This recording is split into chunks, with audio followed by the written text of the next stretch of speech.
진보당 대변인 홍희진입니다. 오후 브리핑 2건 진행하겠습니다. 첫 번째입니다. 이준석 의원, 5.18 민주화 운동도 폭력 사태라 할 겁니까? 이준석 개혁신당 의원이 서부지법 폭동과 동덕여대 사태는 수법과 본질이 동일하다는 궤변을 늘어놨습니다.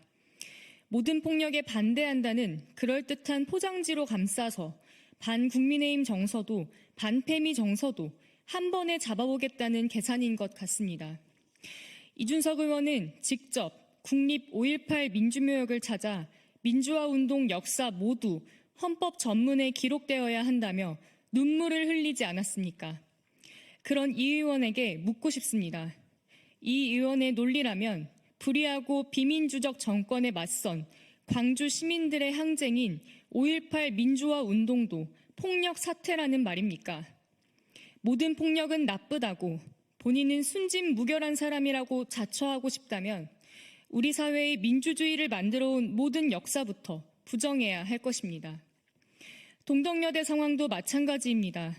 상황의 본질은 비리재단의 비민주적 운영에 있습니다.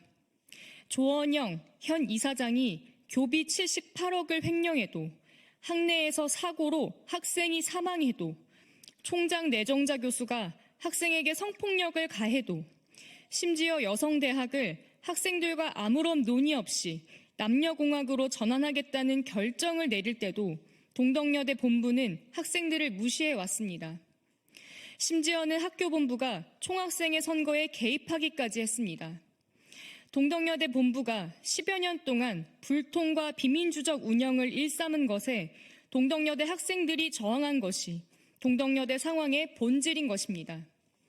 이준석 의원, 아무리 대선 행보에 마음이 급해도 순간을 포착해서 사실을 왜곡하려 들지 마십시오.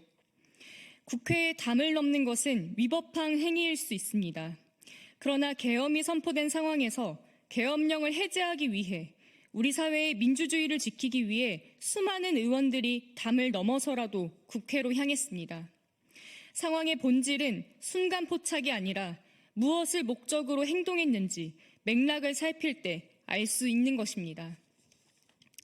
두 번째입니다. 실체 없는 집게손가락 마녀사냥, 이젠 정말 끝나야 합니다. 넥슨 집게손가락 억지 마녀사냥 당시 무고한 여성 일러스트레이터의 신상을 공개하고 모욕과 살해협박까지 했던 온라인 커뮤니티 이용자 86명이 피의자 조사를 받았습니다. 서울 서초경찰서에 따르면 이들 중 일부는 검찰에 송치될 예정이라고 합니다. 마땅한 수사 결과입니다. 집게손가락 논란 당시 피의자들은 페미가 그린 의도적 집게손가락이라며 달려들었지만 팩트는 애니메이터도 검수와 총괄 감독을 한 사람도 모두 40, 50대 남성이었습니다. 이번 수사로 특정된 가해자 모두 마땅한 처벌을 받아야 합니다. 그리고 더는 여성 혐오자들의 억지 주장에 수사기관도 그 어떤 기업도 동조해서는 안 됩니다. 이번 수사 결과가 나오기 전 피해자가 직접 가해자들을 고소했지만 경찰은 전원 무혐의 처분했습니다. 극렬한 페미니스트들의 부적절한 행위에 의견을 표명하는 과정에서 다소 무례하고 조롱 섞인 표현을 사용한 것에 불과하다며 범죄자들을 옹호하는 불송치 결정서를 내놓기까지 했습니다.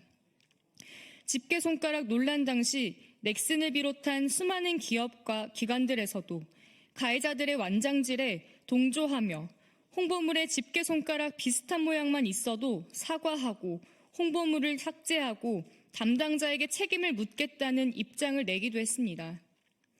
앞으로는 결코 이러한 모욕과 폭력을 일삼는 혐오자들이 용납되어선 안 됩니다. 온라인 공간에서의 혐오와 사이버 범죄가 현실에서의 폭력으로까지 이어지는 것을 서부지법 폭력 사태에서 전 국민이 목격하지 않았습니까? 당면에서 피의자 조사를 받고 검찰에 송치될 가해자들에 대해서부터 응당한 처벌이 이루어져야 합니다.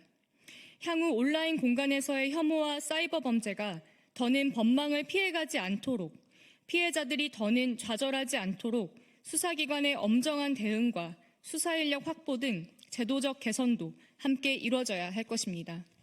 이상입니다.